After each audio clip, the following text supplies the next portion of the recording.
fortunate to see my grandfather, late Dr. K. Rajgopal, but I am fortunate enough to be with my grandmother in her later days. This evening's program has been organized to remember them and recall the fond memories of our association with them. On this memorable occasion, we would like to release the book, A Medley of Travelogue, Our Journey to the New World. I thank all of you for being so kind to be here with us and hope you will enjoy this program. And now I request my father to say a few words. We wanted to celebrate the birth centenary of my father about late 2007, but my mother was sick, and of course last year she passed away, and I said better late than never, let's have a gathering to remember my parents.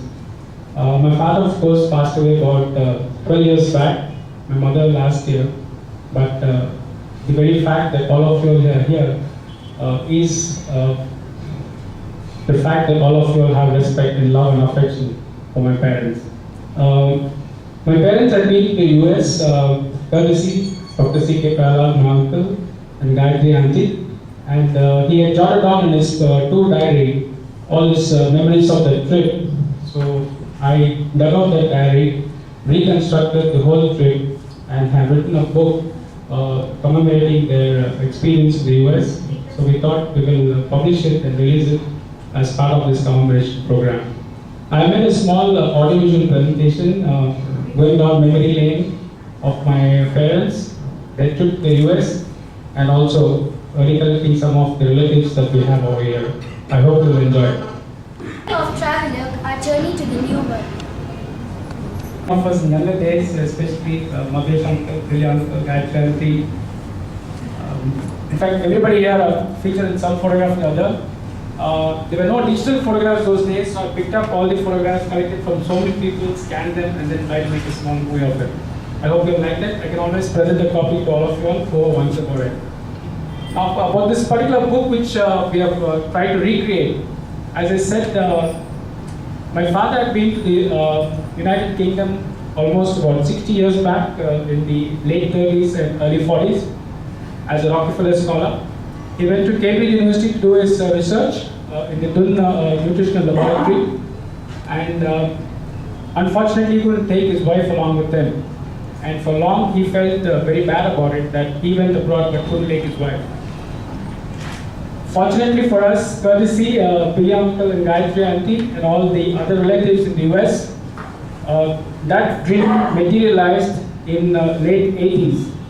And with the kind sponsorship of Billy uncle, Prahlad, of course, we call him as Billy uncle here, they went to the US, and during that trip my father had a habit of noting down in his diary what happened each day. And when he came back, he gave me that book. Of course, at those days, the village I tried to reconstruct that book, and I've written that book. He had been, of course, to Michigan and Ann Arbor, spent most of his time there. We also have Shri here, another kind sponsor who hosted them in Washington. So they also spent some time with Sudha auntie in Chicago, and then they spent time with Rajni, with Raji, and then with Rani, and of course Krish in Toronto. And again, thanks to Gayatri auntie and Billy uncle, to their friend Soneji. They were able to spend some time with, pardon? Sorry. The kind Vasant Madhural, Soneji, they were able to spend some time in UK. And my father was able to realize his dream of showing his wife around to the Cambridge University and the laboratories that he worked with. So that's what we tried to reconstruct, and I hope that people will like reading that particular book. It's just for family use, it's not a commercial publication. In a small way we try to do that. Over to our Master of Ceremony for the next program. I hand over a copy to the uncle and Sri, two sponsors over here.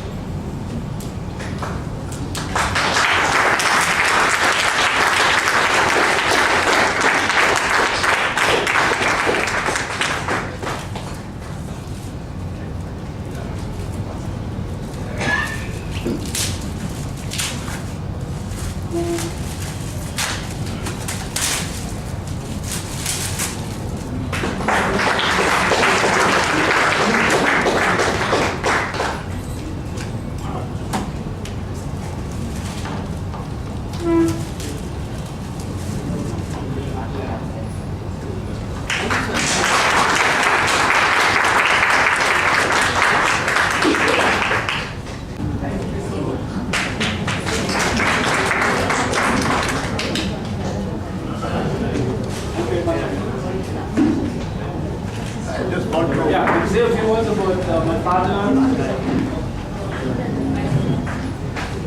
So all of you want to say a few words about my father.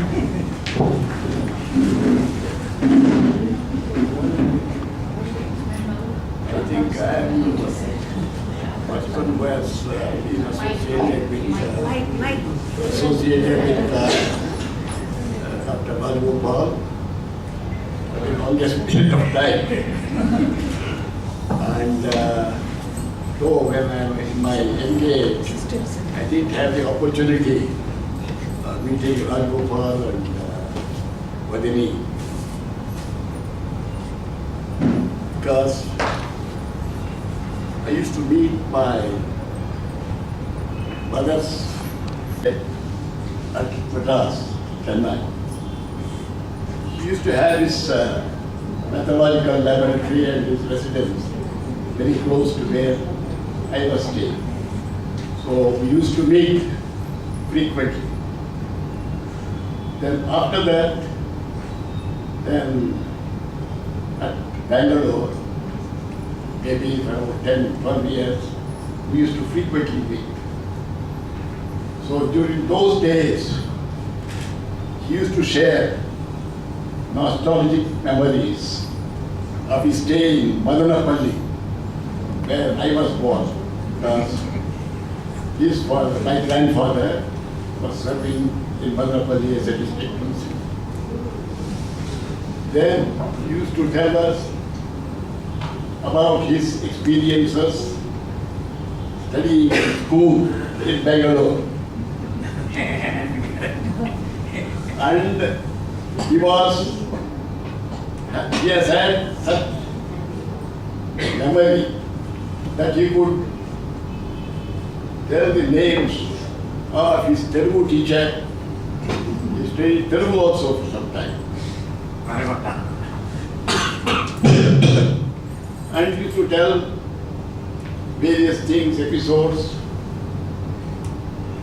about my mother, whom I don't recollect had given, because she passed away when I was 3 years old.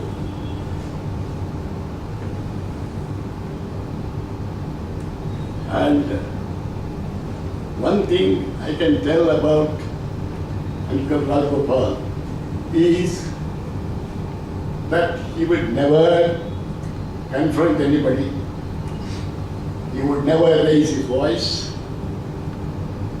But whatever he felt like, he would say quietly, without offending anybody. That was one great quality he has had. I am privileged to have the honor of releasing this book. After the return from the States, I think I had the opportunity of going through the manuscript which I prepared for this book.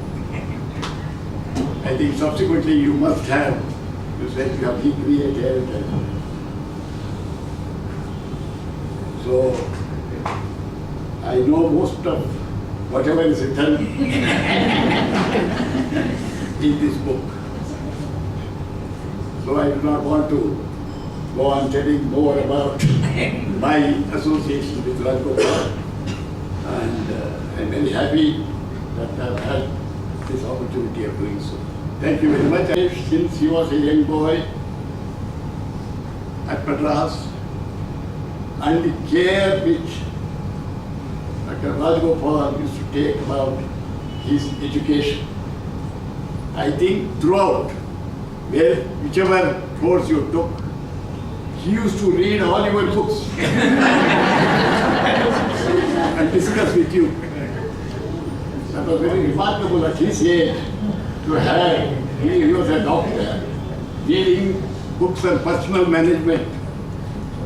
I don't think I could do that. And he used to discuss with you. It's a remarkable quality, they said.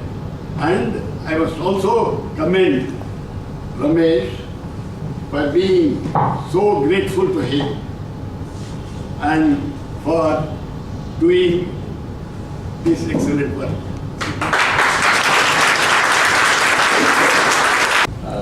First of all, let me introduce myself. I am nephew of Dr. Rajgopal's wife, Manoranjini, my father being her brother. It has been my good fortune to have, of course, known him also practically from the day he was married into this family. Because his marriage was in 1934 and I was also born in 1934.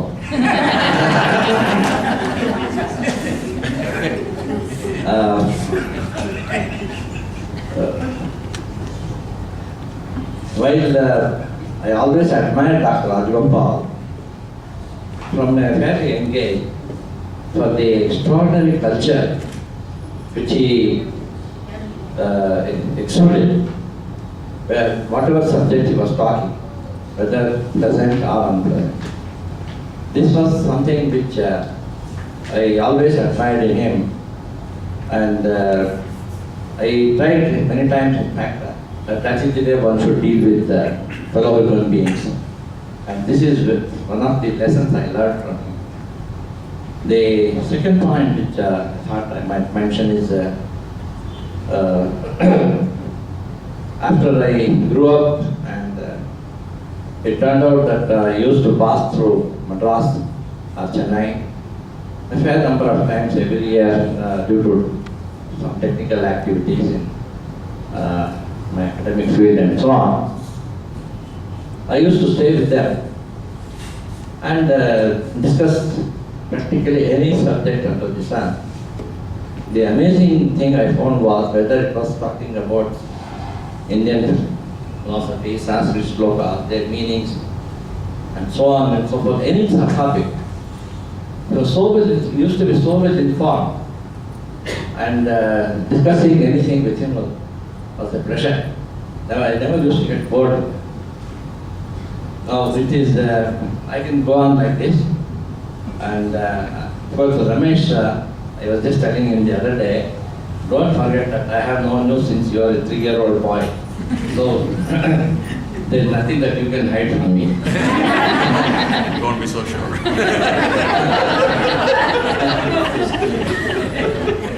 Anyway, all that I want to say is it was very nice of him, Ramesh and Sahana, to have taken the difficult task of collecting, arranging, collating that material, because I know how difficult it is, because I also tried to do something similar and it didn't turn out to be a good job. And so I congratulate him and his family, and also admire his gratefulness and patience in doing this job, and let God bless them all. Thank you.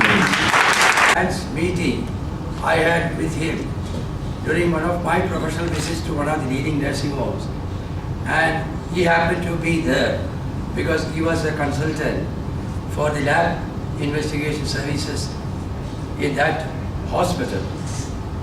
We just met each other. He asked me where I'm from, and I told him that I'm from which organization and all. Then subsequently said, I'm having a small clinical lab. He said small, but it was a good one. And you just come because your house is very close by. I failed to keep up my word. Subsequently again, when I happened to be there in that hospital, he said, Harry, I was expecting you will be coming and all. Then I said, okay, one of these days I'll come. And our friendship started from that. Perhaps in the year 1967 or 68, he was having his clinical lab on, some of you might have heard about Unavali High Road. That is known as Harley Street. There were some of these practicing physicians. They used to have the final word for all these diagnostic results. If they have any doubt, they will say the final word is from Dr. Rajgopal. And he was having this clinical lab at that time. There were mushroom growth of clinical labs in Chennai. And it was most unreliable in many cases because it was as commercial as it is today.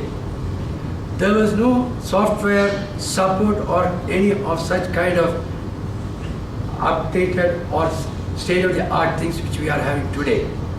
He was practicing in his own way. And the practicing physicians in Chennai, some of whom who used to come to that nursing home, they used to tell me, Dr. Rajagopal is known for his personal integrity and also for a high level of reliability in the services. This is what has made it. And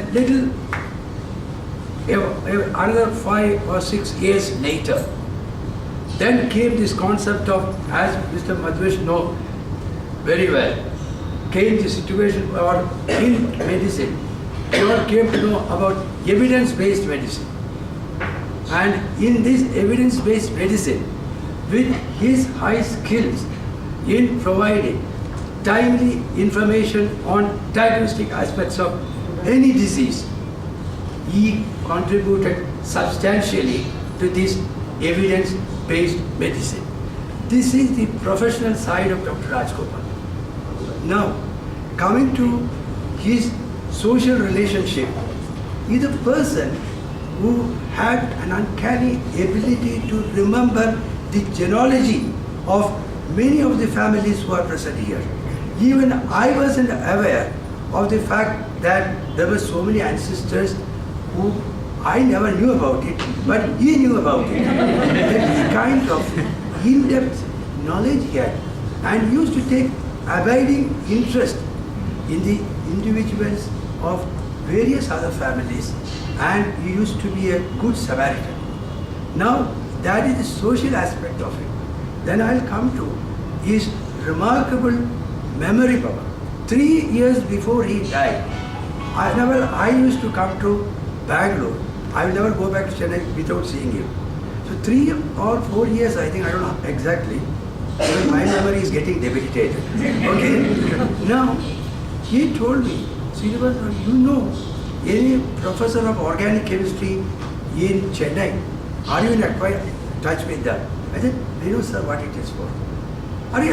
Last 6 months, it has been troubling my mind that there is a missing linkage in a particular formula in organic. I am trying to find out. Can you try to find out where is this linkage? I said, you sir, you write it and give it to me. I'll take it back and then find out from that.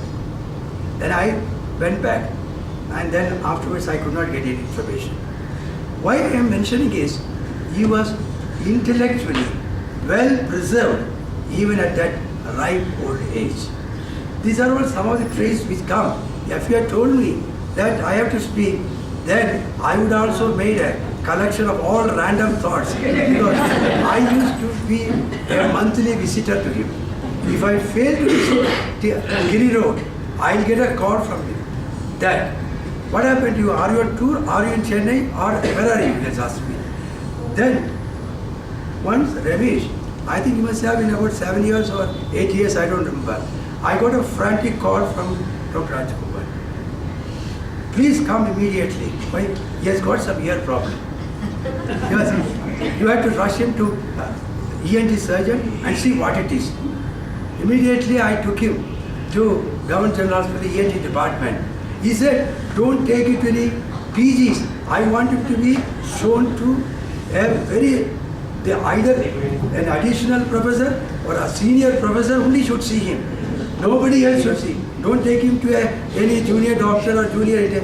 So I said, don't worry, sir, I will take him. I took him straight to he had only wax. Then subsequently I told him, I was scared he should not become deaf.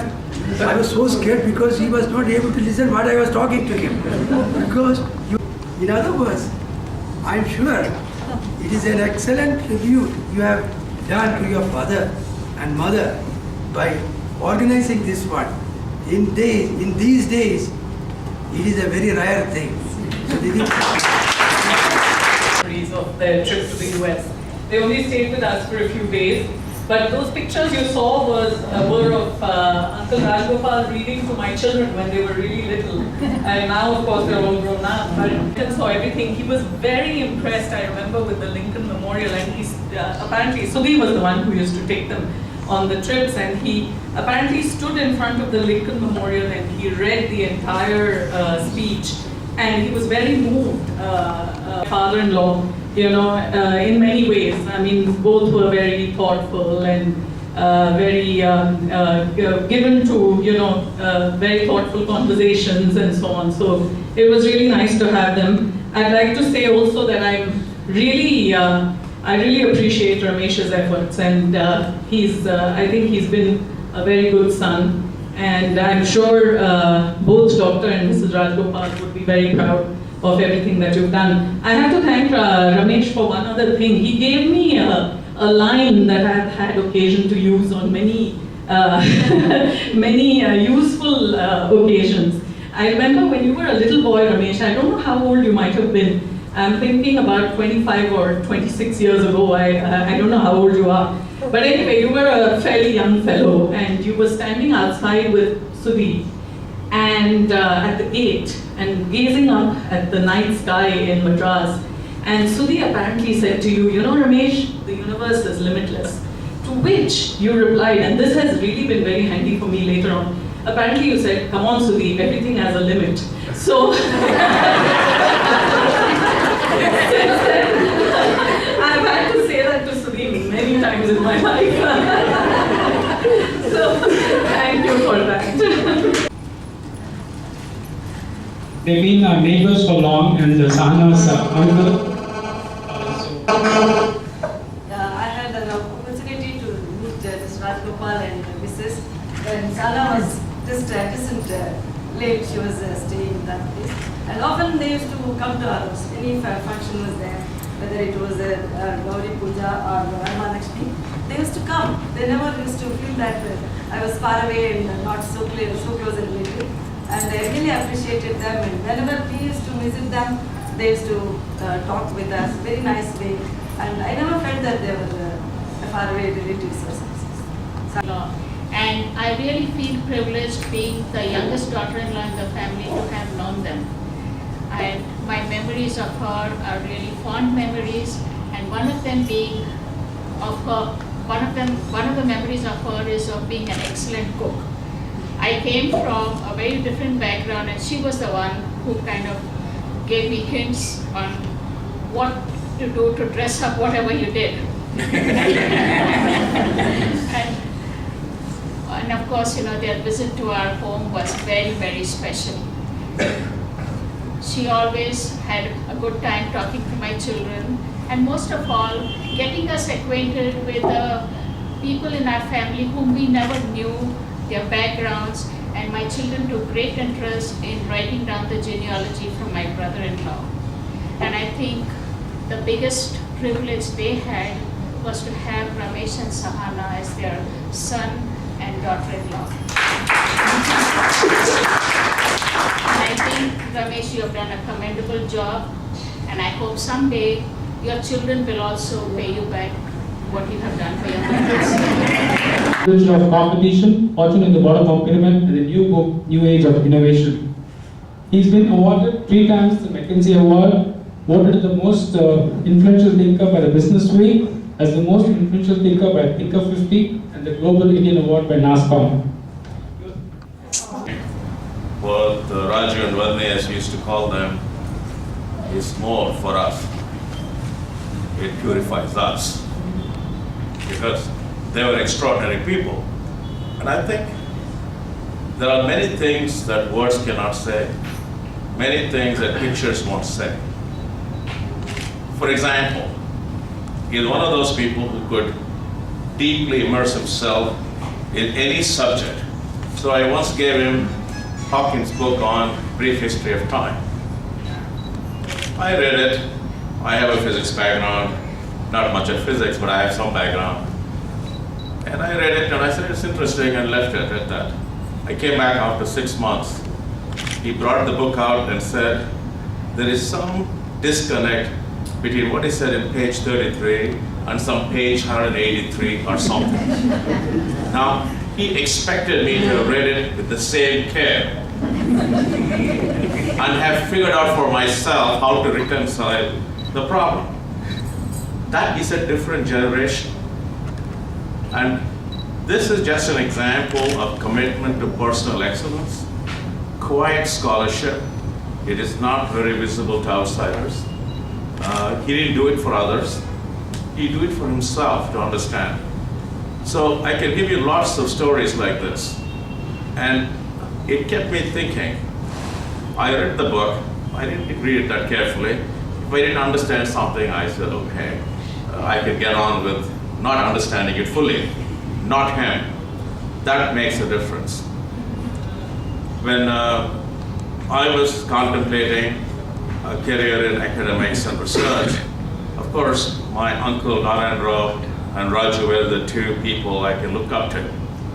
And very few people know this. From Cambridge and after the army, he could have joined the United Nations Food Fund or United Nations.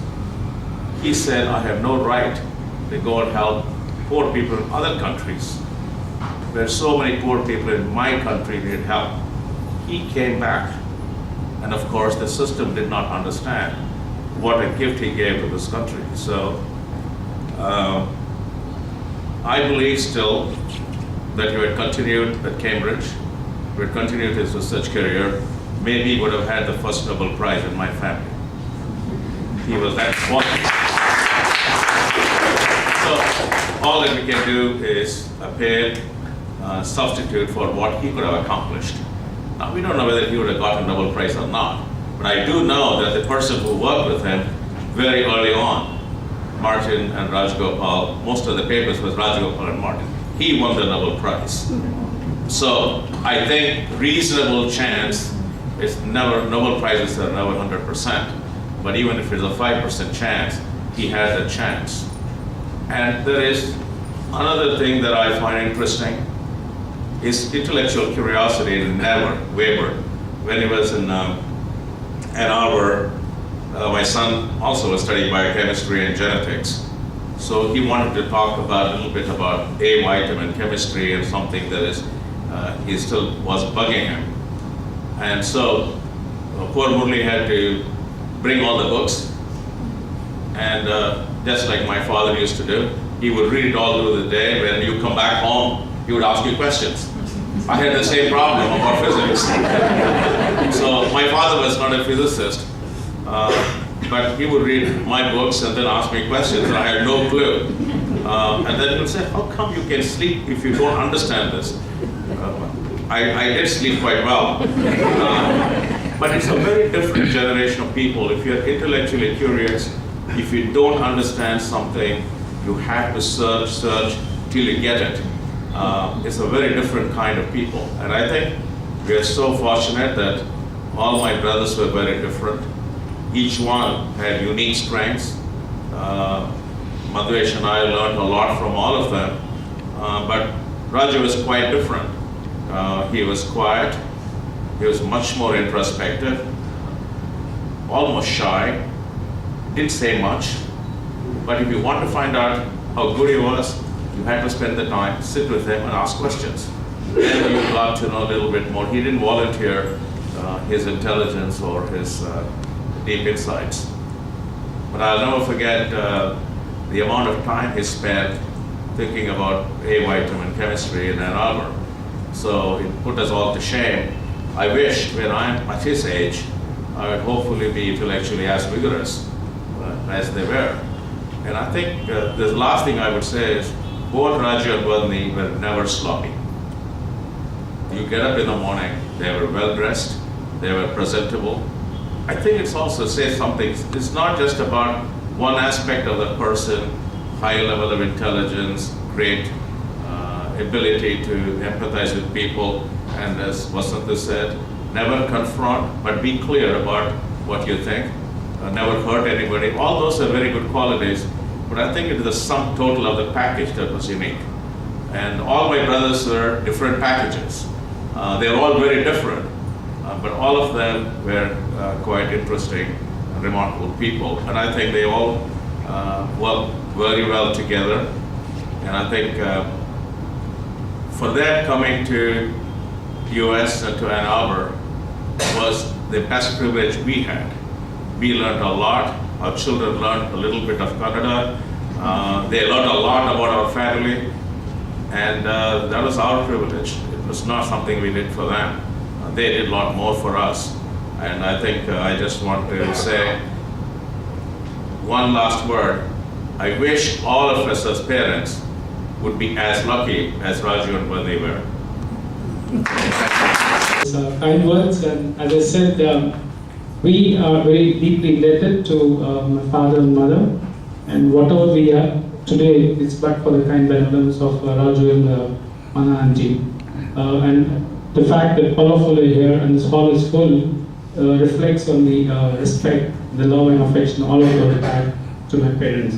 Thank you so much. It's been great that all of you have come here, and we really indebted to all of you all for having taken time off on a busy Sunday and spending time with all of us. Thank you very much.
This is only trial, right?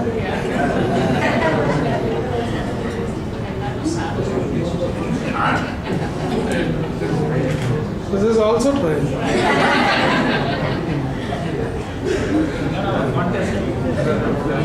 Make sure you see me. Your face is fully open. Yeah. We'll do an exercise. I'll say ooh ooh. You say ee. S ooh ooh. Once again.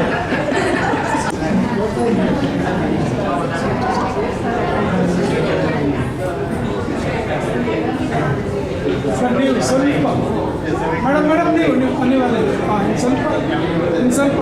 Yeah, fine. Even you. Yes, sir. Yes, now. Remember, safety card.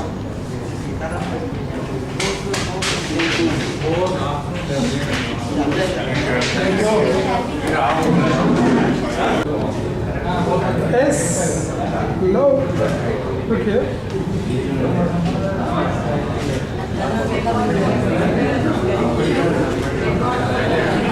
Hang on. One second.